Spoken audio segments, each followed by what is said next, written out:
When we first went into lockdown, the way that universities suddenly offered their resources in a very kind of public and kind of tangible way, this is something that universities can do for society. It was very, very tangible. One of the things that's happened, if you think about community university physically, is that the boundaries between university and community have totally disappeared because we're working at home.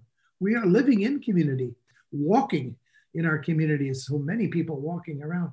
So I hope that when things get back to so-called normal, that that separation, the physical separation between between the university and community, won't grow back again.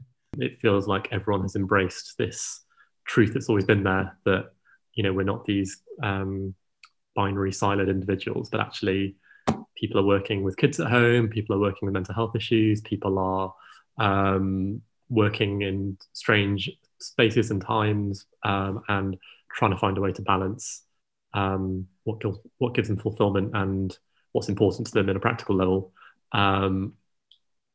in all sorts of new ways. And that's just become normal and expected. And I hope that's something that stays with us even once the world starts to look normal again. I've been also doing a little bit more teaching, and I've met some brilliant people through doing that. And that's the technicians at the university. And I'm hoping that they seem keen to be involved in some engagement. Their knowledge and expertise is enormous, and their willingness to get involved. At the minute, I'm coordinating a European project called Circlet, and I was really worried at the start of the pandemic because I thought that we wouldn't manage to deliver our activities, and it's working with academic staff to support students to engage and to change small things in their modules to make that happen. But actually, people have really grasped it, and even though they're so busy, they're there, they're engaged, they're enthusiastic, they want to make changes. And I'm feeling really hopeful that actually across the 5 universities in the consortium, we are going to really properly make and embed changes in academic curricula, which is something I've wanted to do for years and have done in small ways. But this is kind of, massifying it and kind of doing it on a bigger scale. So I feel quite excited and quite hopeful about that, actually.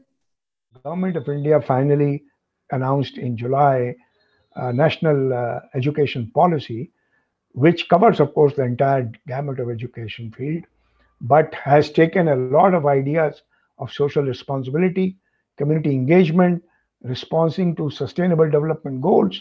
Many of the things that we have been championing and our UNESCO chair has been writing about are part of that policy. The sense of community, the spirit, the communal spirit has ignited the campus. We need to harness that and celebrate that and make that the part of our DNA now, not to lose it.